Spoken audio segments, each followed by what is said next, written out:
Thank you for joining us today for the Successful Crowdfunding with Sport Northern Ireland webinar. Few little points of housekeeping before we do get started. We have allowed 60 minutes for this session, so that does include time for a Q&A at the end. So I've seen some of you putting questions or putting comments into the chat box. Please do feel free to use that chat box throughout the course of the session to ask myself or Kyle from Sport Northern Ireland any questions. We'll try and answer them as we go, but we will also leave time at the end of the session to kind of gather up any of those questions and answer any that we haven't been able to get round to. This is live, as you've all noticed. We are recording this webinar though, so we will send it out to you as part of a follow-up email. So you'll get a replay link along with all the links to the different resources that we've mentioned throughout the session as well. If you have any internet issues, so if you lose connection, for example, just follow the email and the link that you had to join the live room. You should come straight back into the live room. You might, however, lose the kind of archived chat. So if you do need us to bring you up to speed, just pop a message in there. Okay, so for some of you on the call today, you might not be aware of what crowdfunding is. So Crowdfunder UK was set up around 14 years ago now with the idea of tackling society's issues by funding positivity, allowing communities to raise money to support the projects and the ideas that really mattered to them. Crowdfunder UK is predominantly a rewards-based crowdfunding platform, which is something that sets us aside from some of the other ones that you might know and might have heard of that are out there. Essentially, a reward is offering a benefit of some kind in return for a financial contribution. And we'll look in a bit more detail as to what that might be further on in the session. The things to have in mind are things that you as a club or organization might have capacity to offer people. So that might be merchandise, that could be things like team building days, discounted coaching, all of that kind of thing, sponsorship maybe. And then also reaching out to the community to see if they might be able to gift you some of those rewards, much like you would have done for kind of in-person raffles and things that I'm sure you've all held in the past, going out and speaking to the high street shops and people within your network to kind of drum up some of those rewards to list on your page. So in its simplest terms, how does crowdfunding work? Well, using the Crowdfunder UK platform, the first thing you'd be thinking about doing is actually setting up a free to access account on our website and then starting to create your page, which is really your kind of shop front or your shop window into your organization and what it is that you're all about, what you're doing and why you're raising the money. It's really important when you're doing that to tell your story, we call it, so to keep that really engaging. And a brilliant way to do that is to think about the tone of that page being quite conversational. So conveying your idea, explaining why you need the money, explaining what that money is going to be able to help you achieve and how people can help you get there. You're going to set a target. So how much do you need to make this idea or project happen? And how long you need in order to raise that money. So the time frame of your project. You can go on to add those rewards, as we've mentioned. You can also apply for what we call extra funding, which is essentially match funding through your crowdfunding campaign page. That's what we're going to talk about in more detail today. So hopefully all of you on the call have had a chance to take a look at the Creating Opportunities fund criteria and the eligibility. If not, don't worry, we're going to go through that today and we will make sure we send a link out to you as well. But when you're setting up your crowdfunding page, there's a whole section on extra funding, and we will ask you some key questions about your core demographic, your kind of your aims, if you like, of your project, so what you're hoping to achieve, so your impact, and then also whereabouts you are and your organizational structure. That will help our computer system and our platform to match you with any of our extra funding partners that you could be eligible to receive funding from. When it comes to your rewards, be super creative with those. As I mentioned, reach out to your network to see if you can source a variety of different rewards. So you're appealing to not only your core audience, which could be members, beneficiaries, but also that wider community around you as well. And once you've done those few steps, you would go on to launch your project. So you set that live on our platform, and then you begin to promote that to your friends, your contacts, and anybody in your community that you think could support you. Now, here are a few benefits of crowdfunding that not everybody has in mind when they're launching a campaign, and it's something that's really good to actually factor into the planning of what you're doing. And it's a great thing to have in mind for those added benefits that you might get on top of that financial raise, especially if you're maybe having conversations with trustees or volunteers within your organization who might be sitting on the fence about doing something like crowdfunding. This can be a really good conversation to have with them. And also, it can really help to shape your campaign when you're thinking about these different things as being these added benefits. So, first and foremost, it's a brilliant way to validate your idea. It can be a really low risk way to test the water and see if there is actually an appetite for what you're wanting to achieve within your community. It can help to build awareness about you as an organization and also your project itself. That can help to create a buzz within your community as to the project delivery. And it can also help you to get noticed by a wider audience, which can then lead potentially to some really lovely relationships going forward. It could even increase your membership, for example. Everybody that does support your campaign will become an advocate. They will shout about it to their friends and their family. And as I mentioned, with those meaningful connections, that could be people coming engaging with your sport or physical activity. It could be local businesses getting on board as future sponsors or partners. So it's a great way to actually put your story public facing, and use it as a marketing opportunity and a promotional opportunity, as well as obviously raising the money. And as a bit of an awareness piece as to who you are and what you do and how you are a linchpin within your community. Because we know that sports clubs, organizations that offer physical activity are often that within their communities. They're kind of the hub that people seek out and gravitate towards. You'll probably learn some new skills that can be really useful going forward as well for your organization. And of course, there's the extra funding that we're going to talk about in more detail today. So we do work with both national and regional partners, huge pots of money available.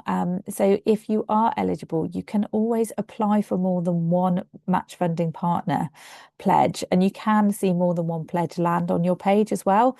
It just all comes down to whether you are eligible for that particular fund. So we always do encourage you to check who you've been matched with and apply for all of the funds that you think your project could be a good fit for, because it can be a really big boost to your campaign. So when it comes to crowdfunding for sport, then there are some real key elements that make this a really successful kind of way to fundraise for your organization. You do already have a ready-made crowd at your fingertips. So that's one of the hardest things really with crowdfunding, is knowing how to connect with your crowd, how to build that audience. And no doubt all of you on the call today will already have a core crowd around you of people that already engage in your sports, already support you as an organization. You may well have links to local schools, local other kind of local organizations and charities as well. You'll have a shared passion. So those individuals that are part of your organization that come along and play the sport, practice the sport, you've all got that shared passion, that shared goal, that shared vision. So do lean upon those people to create a team around you to be able to deliver not only the crowdfunding campaign, but sourcing those rewards and maybe delivering on the project itself. You'll be known in the community. What's interesting though is how many sports clubs and sports organizations feed back to us and say, we thought we were known in our community until we launched a crowdfunding campaign.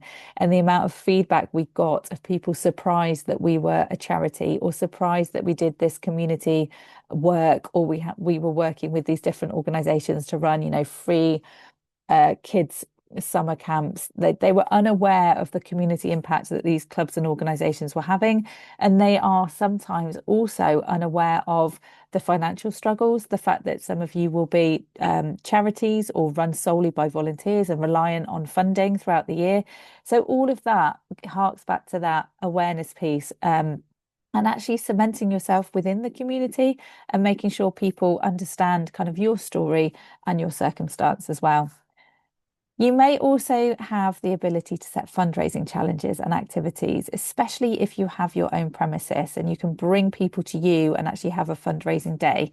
That can be a really exciting way to give a bit of ownership to those around you to help build those donations and those pledges, especially if you have or you are working with younger members of the community who might not have access to their own ways and means to make a donation to your main page, but they could definitely do a non-uniform day at school or a fundraising challenge hosted by yourselves.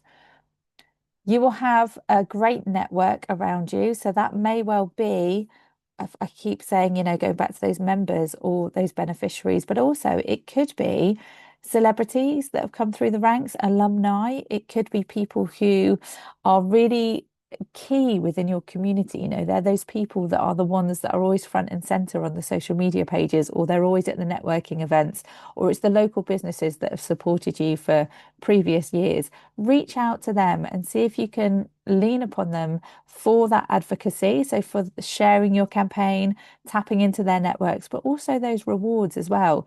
Let's say there is somebody who's kind of risen through the ranks of your club and now they're doing incredibly well professionally playing for the sport. Would they offer up their time to do an online Q&A, just a Zoom call or something where people could purchase a ticket to that via a reward on your page? So think creatively. And of course, don't be afraid to highlight that community impact that you're already having and that you will go on to achieve through raising the money that you need to. So just a little bit of numbers for you to take a look at. So in terms of the Crowdfunder UK platform, our impact so far, working with sports clubs, we've seen more than 7,200 clubs come through the platform and raise money for their projects. They've been supported by over 450,000 supporters, so that's individuals within their communities.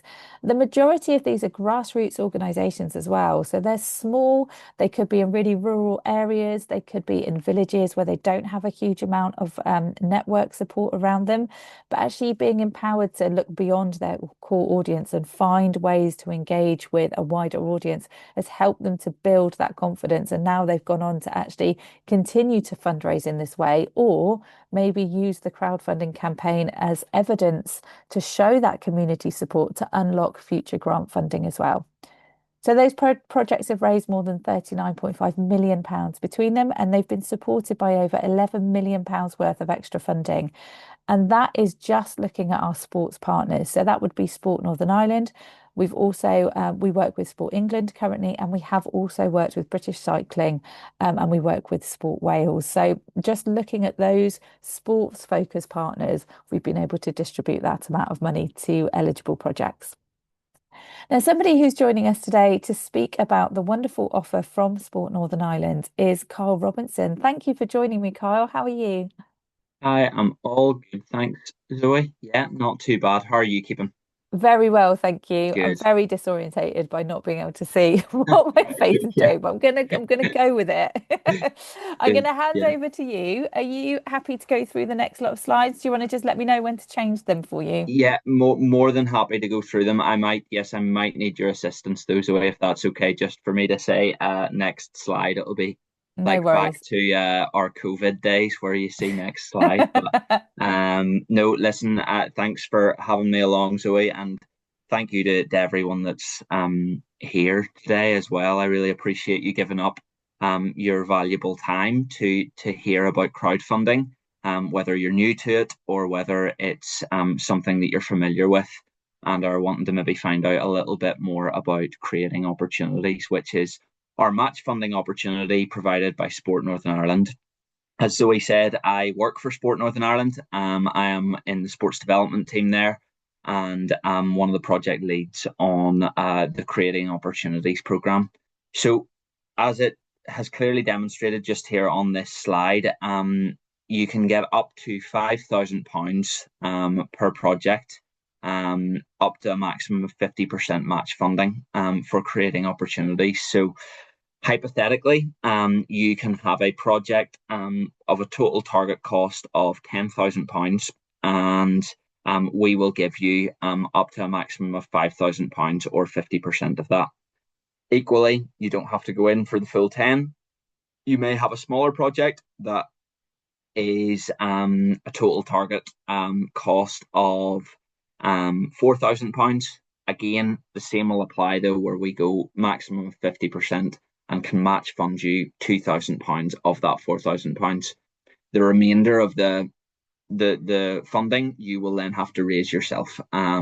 So I'm going to share a little bit about what the project is all about, what the small grants program is all about, some of the eligibility around it in terms of eligible organisations, as well as maybe some eligible costs, and then even just some key tips that we've seen.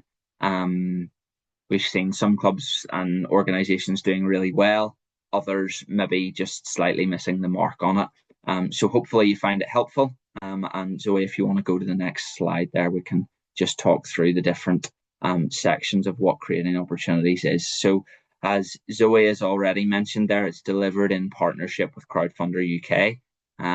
They manage the funding platform, which the extra funding of creating opportunities is on.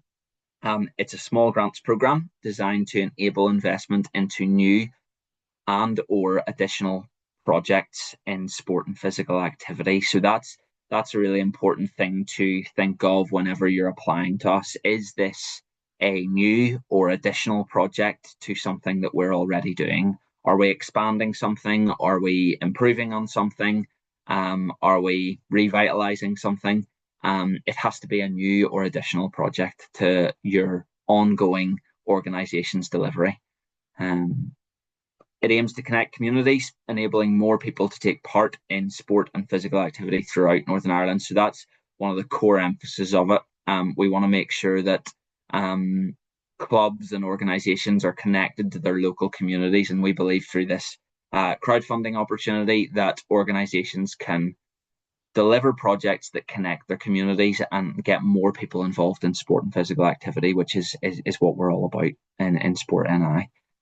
Core focus of the programme is to create opportunities to level the playing field. Now, again, I'll probably allude to this in the remainder of my slides as well, but it's ultimately looking at underrepresented groups within sport and physical activity, or traditionally perceived underrepresented groups. There's 8 different groups, which are all detailed within our guidance notes. But a lot of them you'll probably be familiar of, the likes of females, female participation, participants with a disability, participants from areas of high social need, also the likes of participants from rural areas or LGBTQ plus community. So there's a range of different underrepresented groups that you can look at engaging through your project. Just the next one then, yeah. So it offers up to 50% match funding, as I mentioned before, up to a maximum of £5,000 from Sport NI through the Crowdfunder platform. So you engage all of this through our Crowdfunder platform. And just the next wee point there, Zoe, phase 2 is now open for projects being delivered between April 2025 and March 2026. Obviously, you can't get any funding for anything that's already happened this year. So it's really looking up until that deadline of March 2026.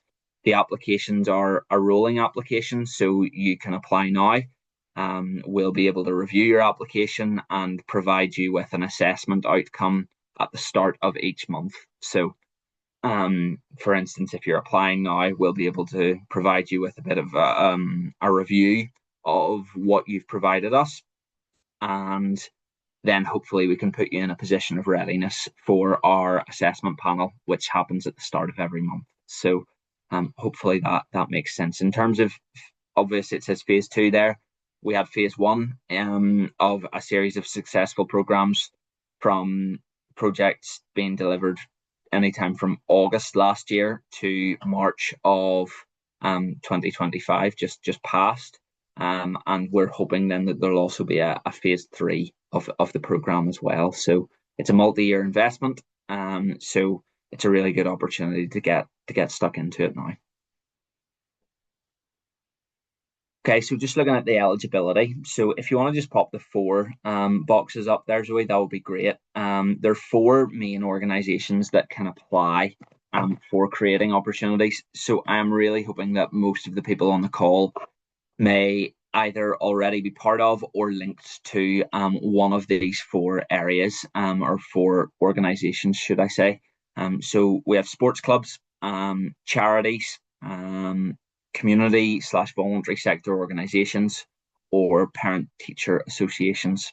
So if you are delivering a sport/physical activity project and you are one of those four organisations, you would be eligible to apply for creating opportunities. So those are the four main eligibility groups. Just maybe alluding to the sports club one. I think it's an important one to probably note that you need to be affiliated to a governing body which is recognised by Sport NI or Sport Ireland. We have a recognition list on our website of recognised governing bodies. So if you're unsure, I can certainly provide the information after this session, no problem at all. So yeah. Okay, so just looking at some of the eligible costs then. One of the things that I mentioned already was around leveling the playing field. So really important that your project is looking at targeting one of the underrepresented groups that are mentioned within our guidance notes. So there are 8 off the top of my head. I'm not sure if I could list all 8 exactly, but they are in our guidance notes and can be referred to. As I've mentioned to you before, it's those that are traditionally underrepresented in sport and physical activity. So leveling the playing field is a core outcome of what we're looking to deliver within creating opportunities. Projects must be new or additional, and the delivery cannot be normal day-to-day activities of the club. Now, what I would say is we recognise that it is getting more and more costly to keep the lights on at clubs and organisations. So what we potentially can do, as long as you clearly stipulate it, is that we only provide 50% of the funding. So if you're applying to creating opportunities and going on and doing a crowdfunder campaign, then you can clearly stipulate what parts of the funding is going towards Sport NI funding and what funding you guys are raising from the crowd. So if they maybe don't align within our eligibility costs exactly, if they're maybe day-to-day club delivery costs, then you can apply from them through that if you stipulate clearly that those funds are the ones that are going to be raised from the crowd. So it's really our 5,000 or 50% of funding that we are looking to make sure is new or additional to normal club activity. Another thing within eligibility is that campaigns requesting from between £4,000 and £5,000 must include a bespoke project video. Okay, so this doesn't have to be anything Oscar worthy in any capacity. It doesn't have to be a multimedia production. It can be as simple as someone setting up a phone screen, preferably maybe at the club venue, and being recorded or interviewed, sharing what the project's all about, how it aims to level the playing field, what are some of the sort of key project costs, and what are the desired outcomes, and how's it going to get more people physically active ultimately. So yeah, that's really it within the project video. So if you have a total target project cost, say then for between £8,000 and £10,000, you're going to need a bespoke project video. There's also lots of resources on Crowdfunder that will guide you in terms of creating that video, so that they're really helpful to utilize too, as well as our guidance notes. Okay, so organizations can only have one successful creating opportunities application within the 12-month period. So I mentioned phase 2 being underway earlier. If, for instance, you've already applied and been successful within phase 2 of creating opportunities, you can't reapply to phase 2 until phase 3 kicks off in April of 2026. So if you've been successful in phase 1, however, you can actually then apply for a new or additional project in phase 2. and then you can do the same again in phase three, apply for something new or additional in phase three. So it's actually a really good opportunity for clubs maybe or organizations that have got on board from early on to actually just build on something that they're looking to do each and every year. So yeah, it's one application per 12-month period. All applications must be submitted for review by the 26th of January 2026 for phase two of the program. So as I said to you before, we do assess and review these on a monthly and actually on a weekly basis in terms of the review side of things. So you can get it into us as soon as it's ready to go.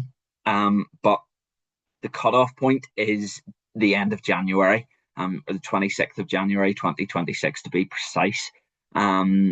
Because basically you have to deliver your project by the end of March 2026.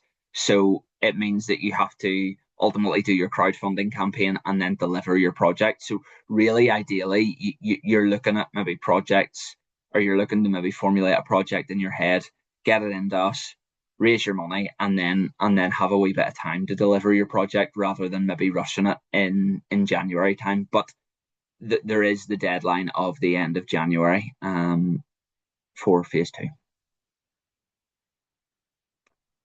And as I just mentioned there, then all phase two projects must be completed and Sport NI funding spent by the 31st of March 2026. Just the next one there. And this is probably one of the things I harp on about a lot, people will say, but if you read the guidance notes and the resource documents that we have on creating opportunities, it should really give you a lot of clarity on eligible costs and more importantly, actually what's not eligible whenever you're looking at submitting your application. So we can always tell the people that have actually spent a little bit of time looking into the guidance notes and trying to make sure that everything's up to speed before they actually submit. So yeah, read the guidance notes, please. Okay. So if you want to just pop all four of these up here, Zoe, that would be great, just so people can have a bit of a look at them while I'm talking here.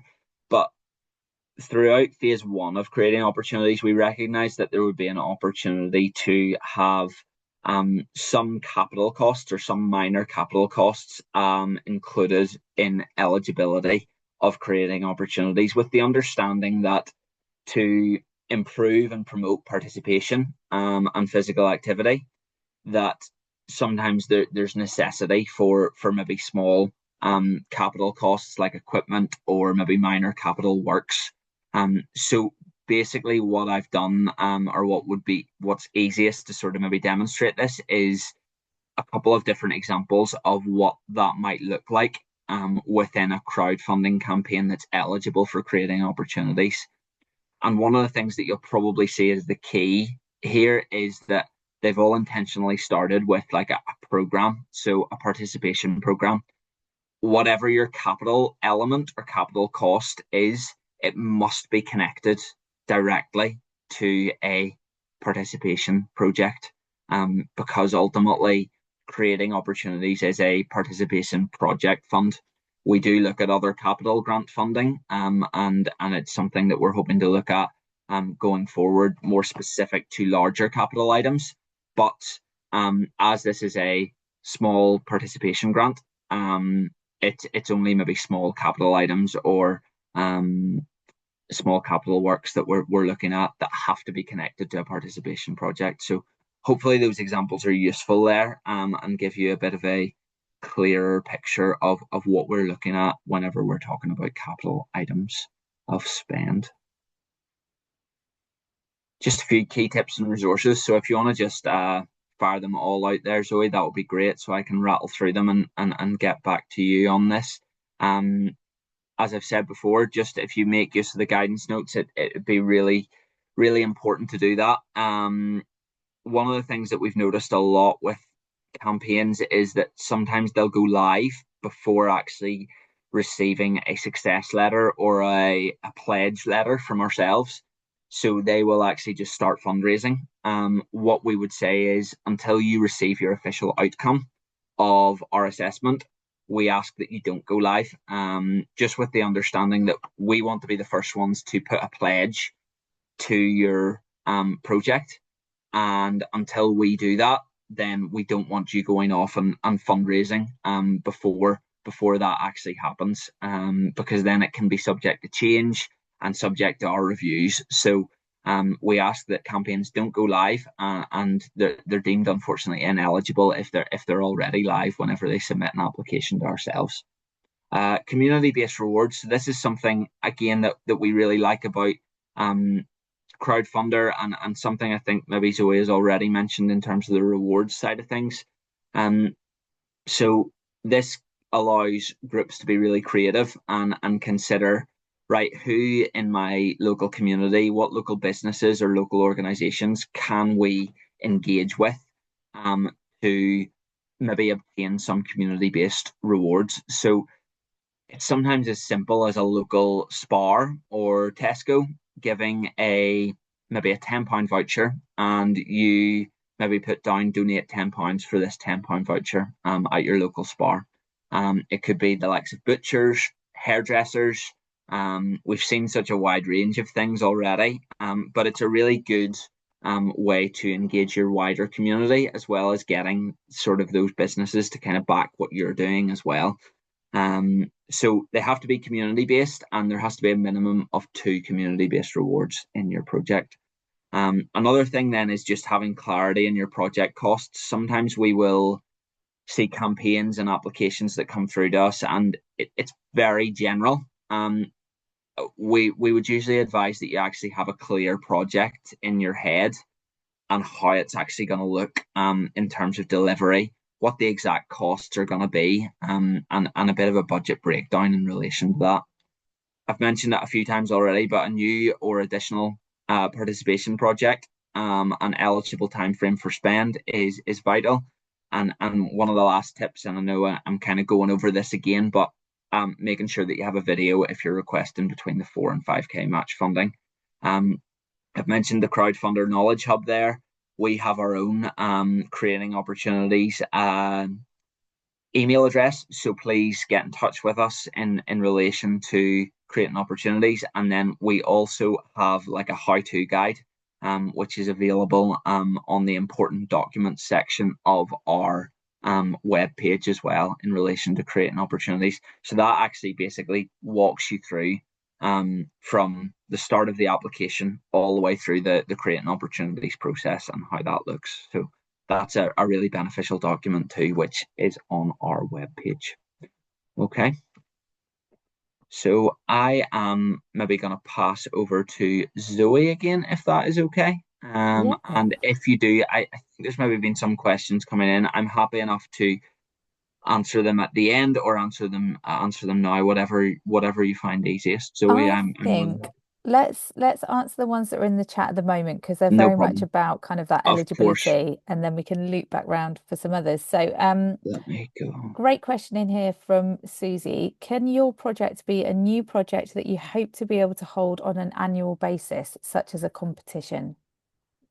I suppose again, it's quite often a case by case basis with these, Susie, in terms of competitions. So if it's a competition that is looking to again increase levels of participation and maybe provide a bit of a long-term sustainability within your club in terms of growing it, and if it then does the same next year, but is there's some form of additionality to it, that again you're maybe bringing new members into it, you're bringing new groups into it, providing that you can specify that, then there's no issue. But I think with the likes of those cases, it's being very specific in terms of what you're delivering and how it's providing that real additionality piece. Because sometimes maybe if someone's putting in that they're doing a competition, that would be seen usually as day-to-day club running activity. But if there's something new or additional to it, then it's definitely something we can look at. Okay, amazing. Thank you. Another question here. Could a project target one of the 8 groups, but this will be combined with a wider project, but not one of the 8? How would that be managed in terms of eligibility or funding? Okay, so in terms of this, yeah, I'm answering this correctly, but if it's one element of a broader project, and it does have the target group within it, then that's okay. Again, we're looking for improving physical activity opportunities across the board, but there does need to be that wee bit of emphasis on the underrepresented groups. So provided that there is clarity that there is an element of the project and some of the project costs are going towards that element, then that would certainly fall within eligible criteria. Okay, Um, amazing. and just picking up on the next one, unfortunately, Thank you. Team Playing Kit is not eligible for funding through this Sport NI fund. So again, it could be something that if you were wanting to really look at it and um, look at like Sport NI, or look at the crowdfunding element of it and highlighted that this bit would be raised by the crowd, then you could maybe include that in your total project cost, but it wouldn't come under eligible costs within creating opportunities. Amazing. That's really good to know. Thank you, Kyle. Are you happy to stick around? I'll go through I'm some slides and then hopefully we'll have some more Yeah, questions at the end. I'm more than happy to stick around, and if anyone does have any further questions or any further thoughts, I'm more than happy to try my best to answer them. Okay, Amazing. Thank thanks, you. Joy. Awesome. So you've heard a bit more about the kind of the ins and outs of the fund. So hopefully that's given you all some food for thought about the types of things you might be able to apply for and obviously that process. I did mention at the beginning of this session just how you can access that fund through our platform. So just to recap, you would create an account with us on crowdfunder.co.uk. You would start creating your project page. So that will involve a few different steps. Ultimately, the first few of those is gathering some real key and basic information about yourselves. So whereabouts you are, the type of organization that you represent. And these are all kind of drop down options as well in terms of the type of organization. We'll then be asking you a little bit about your project aims. We have a whole section on extra funding, which is a tick box exercise. So we do try and make it as straightforward as we can for you. By inputting that information and ticking the box to allow us to share your project details with our funding partners, our platform essentially runs a bit of a matchmaking service and it will take your information, compare that with the information and the eligibility criteria of our funding partners and match your project with any of our funding partners that it thinks it could be a good fit and a good match for you. You can then look at your project dashboard where you'll find all of your extra funders that you've been matched with, and you can apply for those through that project dashboard. That application will then be visible to Sport Northern Ireland, and they will be able to make a decision based on the information you've provided. And as Kyle mentioned during his segment, just be really super clear on what it is that you're going to be using that money for. If it's part of a wider project, make that clear as well and show how you are hitting those different demographics. So how are you actually hitting those criteria points? Once you've done that and you've received that approval from Sport Northern Ireland, you can go on to then launch your campaign. So let's take a look at the mechanics of how that crowdfunding works and actually unlocking that pledge from Sport Northern Ireland. So you've had the approval on your application, excuse me, and then you go on to launch your campaign. You're going to start promoting your campaign to your core audience. So those that are really close to you as an organization, you as an individual, and you're going to bring in some donations and pledges, maybe even some people claiming those rewards. You're then going to launch that campaign slightly more widely, slightly more publicly, if you like. So I always recommend a bit of a soft launch, getting in some donations from those that are close to you, and only at that point, really then going wider with your promotion. So that's going to involve things like social media, maybe getting the press involved to let them know that Sport Northern Ireland are supporting you and you have these milestones that you need to reach. You want to be aiming to raise the first and 25% of your initial target, and you need to have at least 25 unique supporters. So that's individual backers supporting you. Once you've reached that milestone, you will see the pledge from Sport Northern Ireland land on your crowdfunding campaign page. And all of a sudden, your progress bar of how much you've raised leaps up by that pledge amount. You then have the task of carrying on crowdfunding to raise that kind of shortfall. You just have that little bit to get in order to hit 100% of your target. Use that pledge from Sport Northern Ireland as motivation to go out to your supporters, let them know that it's landed, re-engage them, bring them back to the campaign. Again, going back out to maybe press at that point to say, we need to now raise X amount of money to secure this funding. We need to hit 100% of our target to secure the pledge from Sport Northern Ireland. If you then have some time left on your campaign, you still have a week or so or a couple of days left live with your campaign, you can have something we call a stretch target, which essentially allows you to carry on fundraising above and beyond your initial target goal. So always have in mind a bit of an additional target that you would like to raise if possible. So that might just be all of those additional wish list items that would really make your project elevate and be the best that it could possibly be.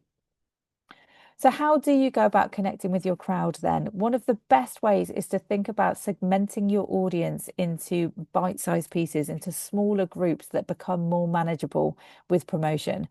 You can see here an example of what we call a network map. So you've got all of your possible supporters segmented into these smaller groups. So friends and family, local organizations, you've got local press there, social media, for example, and those existing supporters and or customers or members that we often talk about. With those groups of people that you've now created, you want to list as many of those individuals as you can within each of these groups. Try and get personal contacts wherever possible. It could be lists of organizations, it could be lists of local schools, educational venues. With each of those groups, you need to be thinking about varying your communication. So how you contact each of these groups will change depending on the group that you are speaking to. So for friends and family, you might pick up the phone, you might be at an in-person gathering, you might drop it into the family WhatsApp group. That is going to vary drastically to maybe sending out a newsletter to your existing members or however you would normally communicate with them. Again, a social media post is going to be different to a personal email to the local school. Think about varying your communication and keep it as personal as possible. The same goes for how you then tell your story to each of those groups. So the message that you're communicating within all of this will vary depending on the group of people you're communicating with. So think about what resonates best with each group. Again, for friends and family, it could be that you're involved in this project, you're really passionate about it, you've been involved in the club for years, and would they please support you in actually doing this campaign and creating this brilliant project? For your existing members, it might well be the benefit that they will get from you delivering this project because it will enhance their experience of the club or organisation. For social media, it could be focusing on the rewards, highlighting the local businesses, giving them some kind of marketing and some digital time and some space within your social media platforms. For the local schools, educational venues, it could be about fundraising challenges. It could be about going in and doing a taster session with their pupils to build awareness and get them engaged in fundraising for you. So those are all wildly different messages, all directing people to the same project, all trying to engage and make sure that the message resonates with them and what would be the most beneficial involvement for them and also those outcomes. Be sure to keep your supporters in the loop. So post regular updates to your campaign page. That's a function that you can access via your dashboard. And do reach back out to those members of your network map to thank them, maybe give them a nudge if they've not engaged or donated just yet. So it's a brilliant way to really track your progress of your promotion, which can be the overwhelming part of running a crowdfunding campaign. And once you have that kind of methodical way to track and actually reach back out and know where you're at with it all, it becomes less daunting. So one thing you might consider in the planning stages is a network spreadsheet. And that could be as simple as listing your audience in one column, thinking about the method that you're going to use to communicate with that group of people, and then maybe having a progress or a status bar as a column as well. So just taking a look at this particular project, they've reached out to the local primary school. The way they're doing that is word of mouth because they've got some kids that actually go to the school, so they can have conversations at the school gates. They can put something into the parent teacher WhatsApp group. They're going to drop an email as well to the PTA, and they're hoping to host an event at the school, a bit of a fundraising day.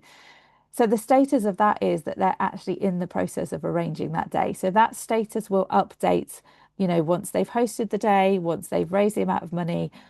Think about being quite methodical in your promotion. That way, you can have things already kind of already scheduled, already teed up, ready to go before you go live with your campaign. And it's as simple as referring back to that and actioning, certain steps, rather than constantly trying to think on the fly as to how you could best be promoting and not really understanding where that engagement is coming from overall.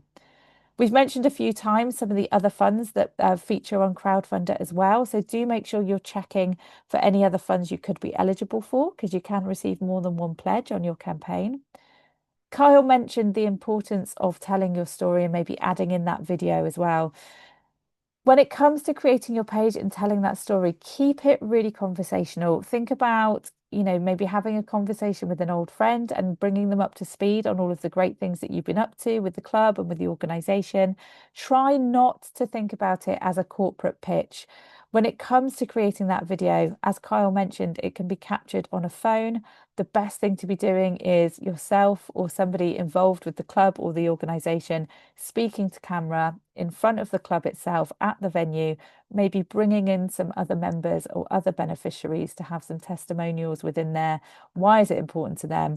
The key things to remember in that kind of top header video for your page is who you are, why you're crowdfunding, what the money's going to be spent on, how people can help you to get to your target. So please share our campaign, donate a reward if you can, fundraise for us, make a donation, claim a reward. There are all sorts of different ways people can support you. And that really does help to break down those conversations and make it a little bit easier to have those conversations with people as well, rather than just, please give us your money, we're running a crowdfunder. That is the same for promotion as well. Think about those different calls to actions and how you might incorporate that within your promotion of your campaign. Flood your page with lots of images, maybe some short testimonial videos as well. We have got a template that you can use just to make it even more straightforward for you. Just delete the text that's there already, replace it with some relevant text for your project and your organization, and add those images. The amount of people that do not take out that upload an image here prompt is quite high. So please do remove that as well, and change the headers of those sections if you can do as well to make it more relevant to you. But do follow that format. So nice big header, some information relating to that header, and then an image to kind of sum up what you're talking about. If you can follow that format throughout the page, you're on to a winner. Just to reiterate there with rewards and the impact that they can have. So having rewards on your page can typically boost the average pledge amount by around 30%. So not only is it something that's required for your Sport Northern Ireland application in your campaign, it can also be a brilliant way to connect with your community and also bring in some extra money to your campaign as well. If you can reach out to your network, so you've got a great variety of price points, a great variety of rewards on offer, that's going to make it even more appealing to your audience. So really quickly then, just some top tips to get you started with your campaign. You want to start strong. I mentioned there about maybe a soft launch followed by that public launch. The first 48 hours are really key for a crowdfunding campaign. You want to start strong out of the gate. So try and aim for that first kind of 10% of your target within that time, and then have that public launch. You need to reach that 25% of your target to actually unlock the Sport Northern Ireland funding. So have that as your next milestone. Set those realistic goals. So whether that's your target, think realistically, do the network map exercise and see who you might be able to rely upon for donations. Does that affect your target amount and what you might be able to bring in? When you have that target set, think about breaking it down into bite-sized pieces again. So smaller milestones that you can aim for each day, each week. Factor that into your promotion. We need to raise X amount of money by the weekend to unlock Sport Northern Ireland. We need to raise X amount of money each day to be able to generate the amount that we need to hit our target. Think about achievable milestones and goals for your supporters to get behind. It's going to make it feel less overwhelming for you and potentially for your supporters, especially if you have a large target. When you're telling your story, think about incorporating those visuals we've talked about. It really does help to build connection and trust when you're telling that story in an authentic way. So show the personality of the club or the organization. Don't be afraid to put yourself kind of front and center in videos, whether that's you as an individual, as a project owner, whether that's kind of characters that you might have at the club that are just brilliant in front of a camera. Showcase those individuals wherever possible and really do be authentic and honest with the amount of money that you need and where it's going to be spent. Be transparent on your page, even have a kind of budget breakdown if you need to. And that can help with those milestones. We need to raise X amount of money as part of this project to be able to pay for whatever element of the project it is. Can that be factored into a reward? We've seen it time and time again that people have had rewards such as a panel of fencing. This amount of money will help us to cover the costs of one panel of fencing. If we have 100 of you, claiming these rewards, we'll be able to fence off the pitch. We had a skate park that did pints of concrete. Buy us a pint for £5. Each pint equated to a pint of concrete, which then went to lay the skate park. So it was a really inventive way and creative way of getting people behind them, claiming these rewards, and those supporters knowing exactly where each of those £5 were going, and knowing that actually, getting however many of those individuals behind that reward can be a really interesting promotional tool and narrative. And of course, stay connected, keep communicating with your supporters throughout the campaign and beyond. They want to know what's happening. They want to know, have you spent their money? When's the project going to launch? And you can go back to them and communicate when the project has launched. You can also let them know any updates outside of the crowdfunder as well. It becomes a really useful communication tool beyond the crowdfunding campaign. So we've got loads of learning and support to help you. We've got loads of resources. So we have webinars that run regularly. We have Q&A drop-in sessions as well. So you can come along, join a Zoom chat with us, speak to a member of the crowdfunder team and ask any questions that you have at any stage of your campaign. We've got some brilliant online learning guides and the Knowledge Hub that Kyle mentioned. We've got some brilliant tailored email advice as well. So when you sign up to Crowdfunder UK, you'll start receiving emails signposting you in the right direction for the information that you need. We have a wonderful customer support team who've created all of our help centre as well. So you can reach out to them, and our live project dashboard where you can manage every single aspect of your campaign. Okay, I think we've had a few more questions flooding through. So let's try and get through as many of those as we can. We did start a little bit later, so we can always go over for a few minutes. Have you had a chance to have a Yeah, look in here, I've had a Kyle? chance to have a look at some of them, so I can certainly rattle through any ones that I hopefully should be able to answer here, Zoe. So Nikki, the first one there, just in relation to email and creating opportunities, I've seen that already, so I can give you a call after this, no problem at all. To discuss anything in relation to eligibility, that's no problem. Ian. You mentioned a question in relation to like grass care equipment, such as a lawnmower for capital costs. We have had this query before, and we did actually consult our capital team on this, and I think the agreement really was that it wasn't probably an eligible cost as such, because it wasn't actually specifically directly related to that participation project. It was more focused on the club as a whole and club maintenance as a whole, and would still probably be deemed under ongoing club uplift and club upkeep. So it probably wouldn't be down as an eligible cost, unfortunately. I'm trying to think though that something maybe like similar to that.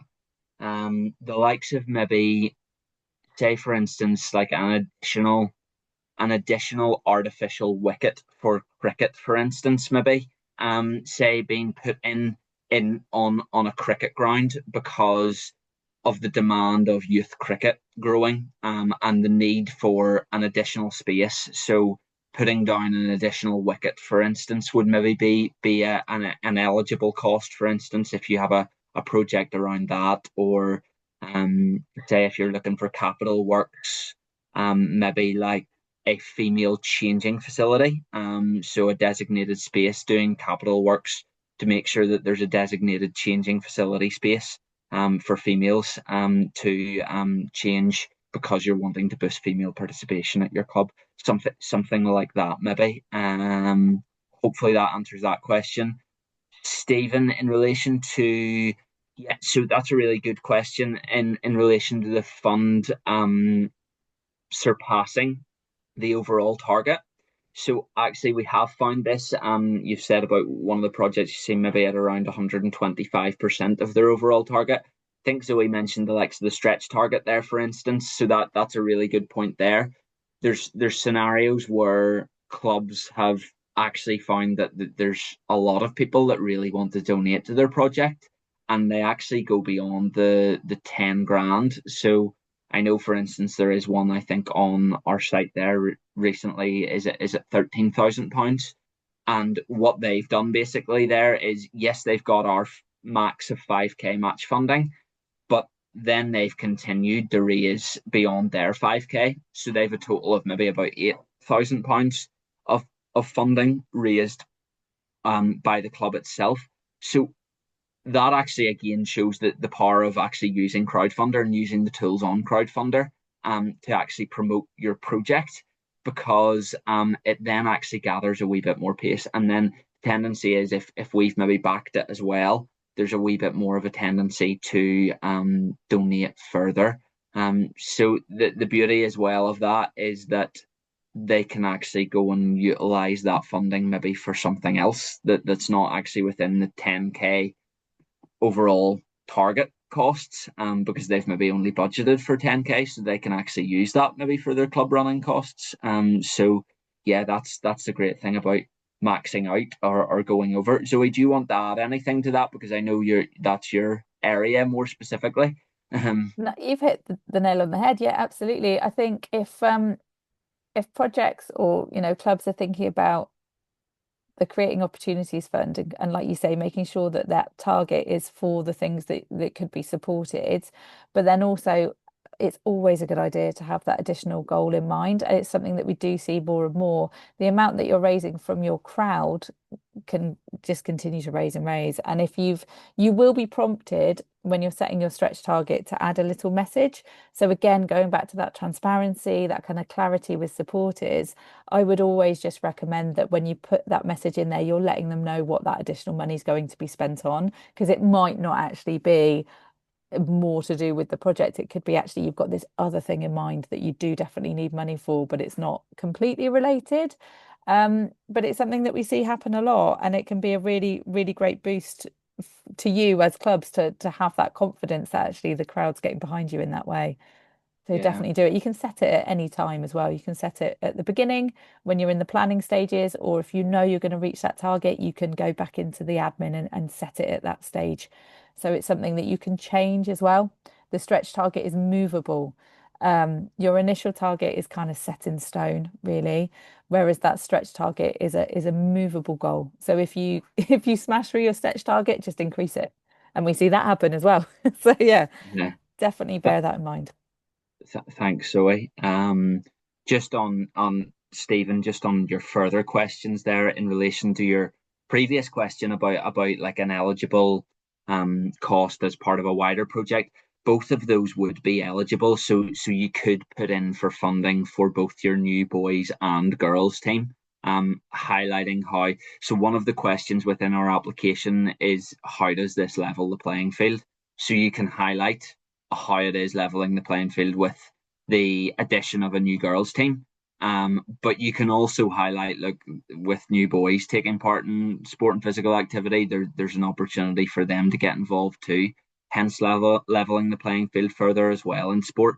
So that wouldn't be deemed as ineligible at all. So you could put down, like for instance, just hypothetically on your example there, you could put down, maybe startup coaching costs, startup equipment costs, and maybe some startup venue hire if the club doesn't own the venue, for instance, for a new boys and girls team.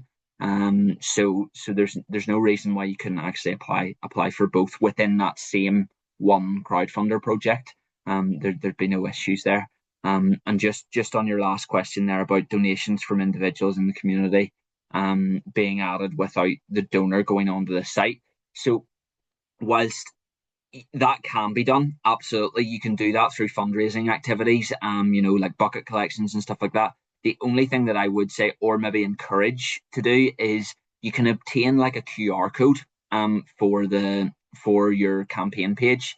And we found actually some groups, if they're doing fundraising activities, this worked really well, where they actually then maybe got the majority of their fundraising in one day. People just scanning the QR code and actually donating. And that also allowed them to up their level of unique donors. So Zoe mentioned this earlier in terms of unique donations. You need at least 25 unique donations on your crowdfunder page. And unfortunately, if you pull all of them together from like a fundraising event and one person sticks that on, it'll technically only go down as one donation or one donor. So you want to sort of encourage people to actually utilize your campaign site and utilize that. And the way around that has usually been through QR code scanning, is one of the best ways to do that. Zoe, do you have any other points maybe on that one? Or Yeah, absolutely.